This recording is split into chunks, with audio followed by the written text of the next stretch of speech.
Правда ли, что Китай в скором времени опередит Америку? Китайская экономика, если верить ее официальной статистике, восстанавливается быстрее американской.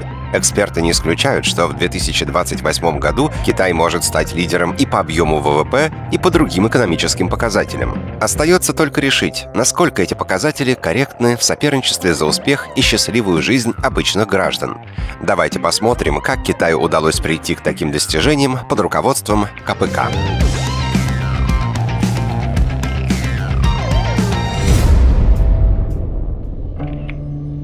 Руководящую роль в КНР играет Коммунистическая партия Китая, которая была основана еще в 1921 году. Она руководит всеми сторонами жизни страны с момента создания КНР в 1949. Самая важная историческая задача, решенная КПК, это создание независимого и единого китайского государства. При этом в уставе КПК указано, что высший идеал и конечная цель партии – осуществление коммунизма. В Китае поступили мудро, взяли все лучшее из плановой и рыночной экономик, доказав, что в одной стране могут быть две системы. Это позволило Макао и Гонконгу постепенно объединиться с родиной. Давайте теперь узнаем, в чем же секреты успеха Китая, как реализуется политика этой страны в разных сферах жизни общества. В первую очередь, это, конечно, общественный строй. Правительство Китая называет это социализмом с китайской спецификой. С чего все начиналось? Возглавив страну, Си Цзиньпинь провозгласил концепцию китайской мечты о великом возрождении нации, которая легла в основу действующего социально-политического курса. По инициативе КПК создавались зоны свободной торговли, частные банки малого и среднего масштаба, были отменены ограничения по регистрации в поселках и малых городах. Крестьяне, переехавшие в города, получили право на социальное обеспечение и жилье.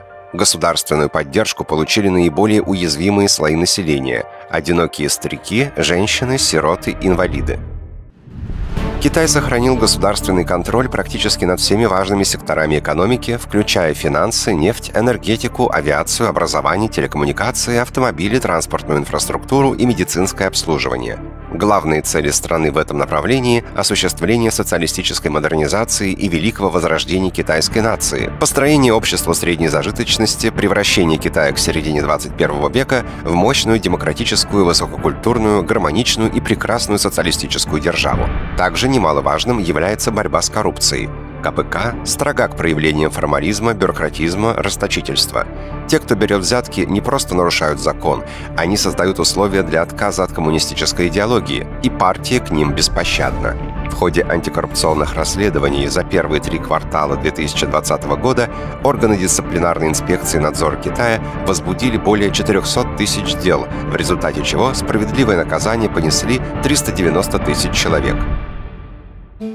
Китай активно продвигает антикоррупционное сотрудничество среди таких международных организаций, как ООН, АТС и БРИКС. С начала 2014 года по июнь 2020 Китай вернул почти 8 тысяч беглецов более чем из 120 стран и регионов, а вместе с ними и 2 миллиарда 85 миллионов долларов украденных денег. Здесь важно отметить, что недавний отчет Гарвардского университета показывает, что под руководством Коммунистической партии Китая удовлетворенность китайского народа правительством достигает 93%. Как вы думаете, почему настолько высокий процент удовлетворенности?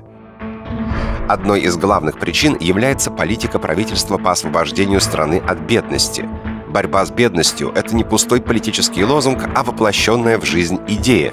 В Китае 832 округа были определены как бедные. К 2020 году доходы их жителей по обещанию КПК должны были существенно вырасти. Искоренение бедности – общая проблема, которая стоит перед человечеством. И главная цель повестки Дня ООН в области устойчивого развития на период до 2030 года. Китай достиг этой цели на 10 лет раньше запланированного срока, а уровень вклада в сокращение числа бедных в мире превысил 70%. Впервые в истории Китая нищета полностью ликвидирована.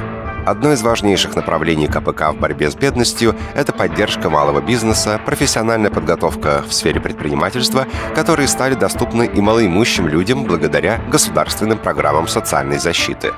Малообеспеченное население также получает обязательное образование, имеет базовую медицинскую помощь и безопасное жилье. А что по инфраструктуре? Один из показателей развития экономики – это потребление электроэнергии и объем перевозок. По состоянию на конец 2019 года в Китае проложено 139 тысяч километров железных дорог, из которых 35 тысяч километров для высокоскоростных поездов. Это рекордные показатели в мире. Китай активно строит транспортную инфраструктуру не только для себя, но и для других стран мира, способствуя тем самым развитию международной торговли. Ускоряется и перевозка грузов. Первый в мире грузовой поезд со скоростью 350 км в час сошел именно с конвейеров Китая. Но максимальный грузопоток идет по автомобильным дорогам. Представьте себе, что еще в 2014 году сеть скоростных автомагистралей Китая превзошла сеть скоростных автомагистралей США. А как же обстоят дела с наукой? Удивительно то, что даже в этой сфере Китай успел добиться успеха. По объему инвестиций в научные исследования Китай сейчас занимает второе место в мире. Глобальный индекс инноваций, опубликованный Всемирной организацией интеллектуальной собственности, показывает, что рейтинг Китая подскочил с 29 места в 2015 году до 14 в 2020.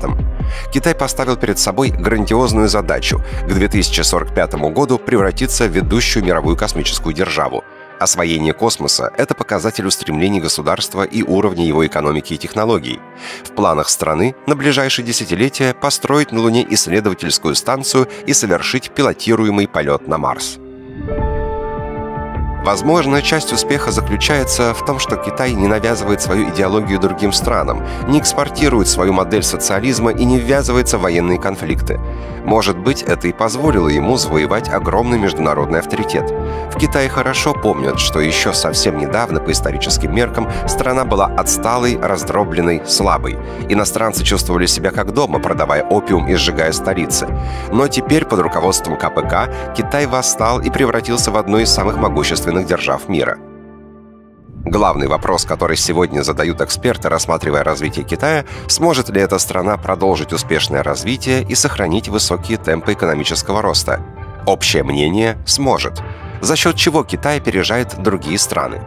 Один из главных факторов – поддержка КПК от народа. Китайский народ верит партии. Китай – пример того, когда государственная политика реализуется в интересах общества, и каждый житель страны может почувствовать на себе результаты этой политики. Общество доверяет китайскому правительству. Это один из факторов, почему рост продолжится. Драйверами станут рост внутреннего спроса и результаты в научно-технической деятельности, перехода к индустрии 4.0 и цифровизации, которые являются важными приоритетами в рамках программы развития страны. Лидер страны Си Цзиньпинь обозначил 3 условия для реализации китайской мечты.